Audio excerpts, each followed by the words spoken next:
Halo, selamat bertemu saya ucapkan kepada Bapak, Ibu, teman-teman, rekan sejawat yang sedang menyaksikan video ini. Bagaimana kabar Anda hari ini? Semoga semuanya dalam keadaan baik, sehat, tanpa kurang satu apapun. Amin. Nah, pada kesempatan kali ini kembali saya akan membahas tentang modul yang ada pada P2K2 atau FDS. Nah, kali ini saya akan membahas tentang modul perlindungan anak. Di mana pada modul ini kita akan membahas secara singkat ya tentang upaya pencegahan kekerasan dan perlakuan salah pada anak. Nah, Ibu Bapak kawan-kawan semua, hak-hak anak yang harus dipenuhi oleh orang tuanya. Nah, kita akan lihat pada flip chart berikut ini. Pengertian anak. Anak adalah seseorang yang belum berusia 18 tahun termasuk yang masih dalam kandungan. Undang-Undang Perlindungan Anak Nomor 35 Tahun 2014. Hak anak adalah hak yang melekat pada martabat manusia sebagai insan ciptaan Tuhan Yang Maha Esa yang sifatnya tidak boleh dilanggar oleh siapapun dan yang seolah-olah merupakan suatu holy area. Menurut Umar Seno Aji. Hak anak dapat diartikan yang pertama, hak melekat atau asasi pada diri anak. Kemudian pemberian Tuhan Yang Maha Esa. Kemudian hak ada sejak dilahirkan bahkan saat di dalam kandungan. Kemudian kewajiban orang tua untuk memenuhi hak tersebut. Jika tidak dipenuhi sama dengan pelanggaran hak. Jika orang tua tidak memenuhi sama dengan melanggar Undang-Undang Perlindungan Anak. Orang tua tidak mampu sama dengan negara harus ambil alih. 5 klaster hak anak. Yang pertama, hak sipil dan kebebasan. Yang kedua, lingkungan keluarga dan pengasuhan alternatif. Yang ketiga, kesehatan dan kesejahteraan dasar. Yang keempat, pendidikan, waktu luang dan kegiatan budaya. Dan yang kelima, langkah-langkah perlindungan khusus. Ada 31 hak anak. Ya, ini bisa Ibu Bapak, kawan-kawan baca semua. Nah, kemudian ini yang terkait dengan perlindungan. Itu dia. Jadi, Ibu Bapak, bahwa setiap anak itu memiliki haknya masing-masing ya, yang harus tentunya dipenuhi oleh orang tua tentunya. Selanjutnya kita akan membahas tentang pengertian kekerasan dan perlakuan salah. Ya, Ibu Bapak, bahwa perlakuan baik itu adalah mereka yang melakukan tindakan sesuai dengan tanggung jawab atau kewajibannya. Dan perlakuan salah itu adalah tindakan yang merugikan kepentingan anak itu. Nah, kita akan bahas itu tentang pengertian kekerasan terhadap anak dengan flip chart berikut ini. Kekerasan terhadap anak adalah setiap perbuatan terhadap anak yang berakibat timbulnya kesengsaraan atau penderitaan secara fisik, mental, seksual, psikologis, termasuk penelantaran dan perlakuan buruk yang mengancam integritas tubuh dan merendahkan martabat anak. Permenek PP dan PA nomor 2 tahun 2010 tentang RAN PPKTA. Setiap perbuatan yang mengakibatkan penderitaan baik fisik, psikis, seksual, dan sosial terhadap anak. Perlakuan salah. Segala bentuk perlakuan yang tidak sepatutnya dilakukan oleh orang-orang yang diberikan tanggung jawab atau kuasa atas dan mempunyai kewajiban untuk memelihara dan merawat anak yang dapat berpotensi merugikan sementara atau permanen, melukai, menimbulkan kecacatan, bahkan dapat mengancam jiwa anak. Kemudian saya akan sampaikan di sini bahwa selanjutnya tentang jenis dan contoh kekerasan dan perlakuan salah ya. Jadi Ibu Bapak perlu diketahui di sini bahwa semua ya, catat, semua bagian tubuh pada anak ini dapat menjadi sasaran kekerasan baik fisik maupun non fisik ya. Nah, di sini kita akan lihat pada flip chart berikut ini penjelasannya. Silahkan. Jenis-jenis kekerasan dan perlakuan salah. Pengertian yang pertama, fisik, yaitu perbuatan yang dilakukan oleh seseorang yang mengakibatkan rasa sakit, jatuh sakit, atau luka pada tubuh anak. Psikis, perbuatan yang mengakibatkan rasa tidak nyaman bahkan menimbulkan trauma yang berkepanjangan terhadap anak. Kekerasan ini sering terjadi berulang-ulang tanpa disadari dan atau disadari oleh pelaku. Kemudian seksual, perbuatan yang mengakibatkan rasa tidak nyaman bahkan menimbulkan trauma yang berkepanjangan terhadap anak. Kekerasan ini sering terjadi berulang-ulang tanpa disadari dan atau disadari oleh pelaku. Contoh kekerasan. Kekerasan fisik seperti memukul atau mencubit atau menampar, kemudian menendang, menginjak-injak, mengguncang-guncangkan badan anak, memasukkan cabai ke mulut, dan lain-lain. Psikis, yaitu melototi anak, mengatakan anak bodoh atau tuli, atau tidak tahu diri, membanding-bandingkan, membenci anak, menjadi sasaran kemarahan, tidak menegur anak. Seksual, pantat dicolek, alat kelamin diraba-raba, payudara diremas-remas, dipaksa melakukan oral seks, diperkosa, disodomi, dijual ke mucikari, dan lain-lain. Baik, selanjutnya kita akan membahas tentang deteksi dini kekerasan seksual. Kita akan sama-sama simak yang ada di flip chart berikut ini tentang gejala-gejala atau tanda kekerasan itu seperti apa. Ini dia. Tanda-tanda terjadi kekerasan seksual dilihat dari gerakan-gerakan tak wajar, kedua bahu terangkat sehingga menutupi leher. Ini gerakan refleks seseorang untuk melindungi tubuhnya. Kemudian kepala tertunduk ke dalam. Kedua tangan dan kedua kaki menyimpul erat, lutut bertekuk ke dalam, tubuh menekuk, mata berkedip-kedip, wajah pucat pasi, dan lain-lainnya. Tanda-tanda terjadi kekerasan seksual ini dapat dilihat dari gejala fisik seperti sakit jika memakai celana dalam dan mengeluh kesulitan atau kesakitan saat PAB dan BAK, cedera pada buah dada, bokong, perut, bagian bawah, paha, sekitar alat kelamin atau dubur, memar di bagian tubuh atau gigi cedera atau tanggal saat pelaku menyergap dan memaksa korban merapat di dinding dan korban melawan. Ini menurut David Givens, seorang peneliti bahasa tubuh. Kemudian rasa panas dan nyeri di area genital dan terasa sakit jika disentuh. Cara jalan yang tak wajar, agak mengangkang. Kemudian ditemukan bekas bercak darah atau cairan di celana dalam anak, dan kemungkinan ditemukan bagian pakaian yang robek atau kancing yang lepas karena ditarik paksa. Tanda atau gejala psikis seperti anak berubah ekspresi, menjadi pendiam, cemas, gelisah, mengurung diri, takut ditinggalkan sendirian. Kemudian menunjukkan keluhan-keluhan fisik yang tidak dapat dijelaskan penyebabnya seperti pusing, sakit perut, atau masalah makan. Kemudian sulit tidur dan mimpi buruk diikuti mengigau. Sulit konsentrasi dan sulit belajar sehingga tidak mampu menyelesaikan tugasnya, dan perilaku kemunduran seperti mengisap ibu jari, kemunduran kemampuan bicara, ngompol. Gejala psikis pada anak usia 13 sampai 18 tahun. Yang pertama adalah keluhan fisik yang tidak jelas penyebabnya, kecemasan yang terus-menerus serta kegugupan, kemudian agresif atau sebaliknya, menutup atau menarik diri, curiga terhadap orang lain dan berpikir bahwa hal buruk akan menimpa mereka lagi. Kemudian merusak diri sendiri untuk mengatasi rasa marah dan depresi. Kemudian melakukan perbuatan berisiko tinggi seperti terlibat dalam penyalahgunaan nafsa, bergabung dengan geng yang tidak jelas. Nah, tadi kita sama-sama sudah mengetahui ya gejala-gejala dan tanda kekerasannya seperti apa. Nah, ketika kita sudah melihat itu, nah apa kira-kira yang harus kita lakukan? Nah, ini akan dibahas pada flip chart berikut ini.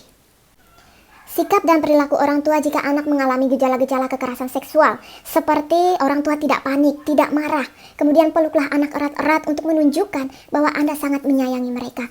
Kemudian sampaikan bahwa tidak ada satu orang pun yang boleh menyakiti mereka, dan apapun yang terjadi akan tetap memberikan perlindungan.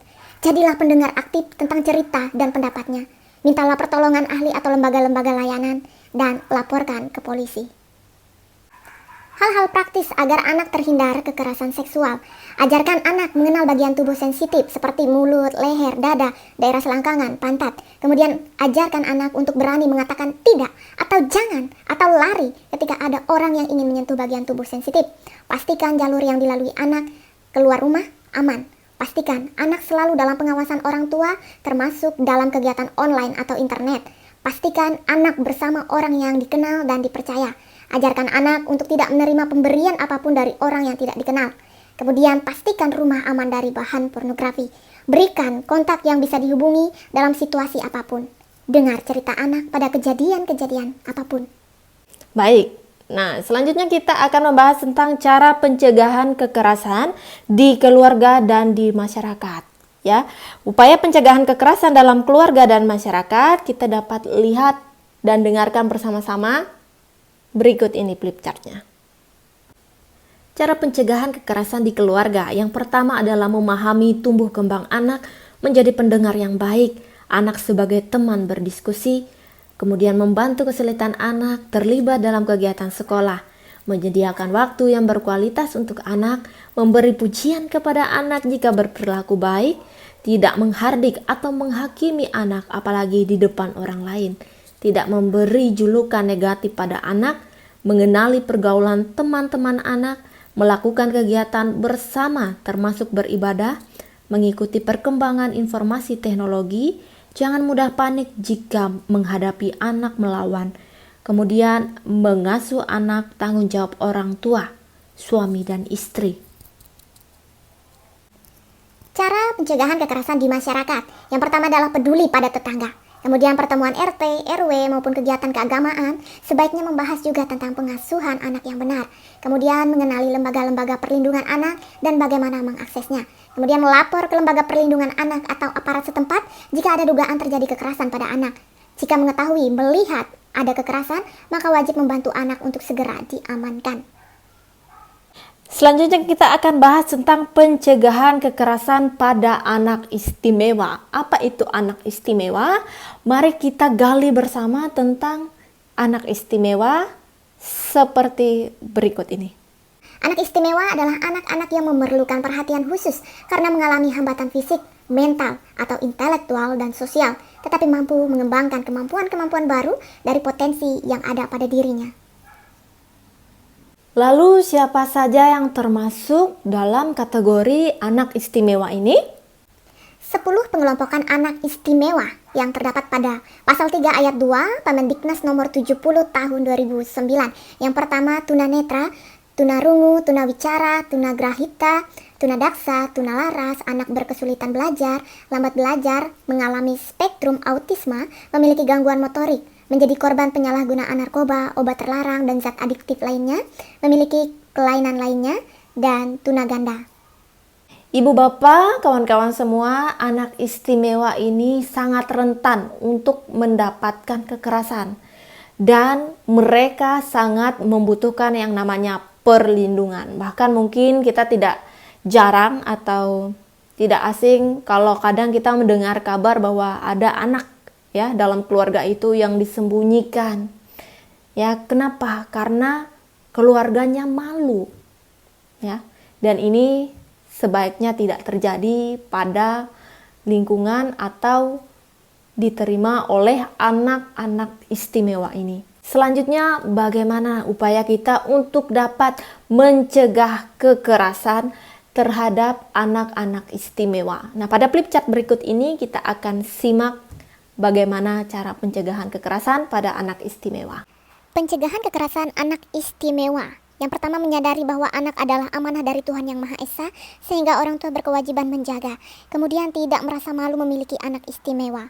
Mau memperkenalkan anak istimewa kepada lingkungan, percaya bahwa anak dapat mandiri, memberikan kasih sayang secara wajar, memenuhi hak-hak anak istimewa atau kebutuhan dasar, kemudian memberikan dukungan kepada keluarga yang memiliki anak istimewa. Apa pesan kuncinya? Pesan kunci anak istimewa. Yang pertama adalah anak istimewa adalah anak yang membutuhkan perhatian khusus. Yang kedua, mereka memiliki potensi yang dapat dikembangkan. Yang ketiga, pengembangan potensi yang ada pada anak istimewa membutuhkan motivasi, dukungan, kasih sayang, dan perhatian. Yang keempat, anak istimewa rentan atau mudah mendapatkan kekerasan sehingga perlu dicegah dari kekerasan. Kemudian, lembaga-lembaga mana yang dapat dijangkau jika kita menemukan anak-anak istimewa atau anak lainnya yang mendapatkan kekerasan?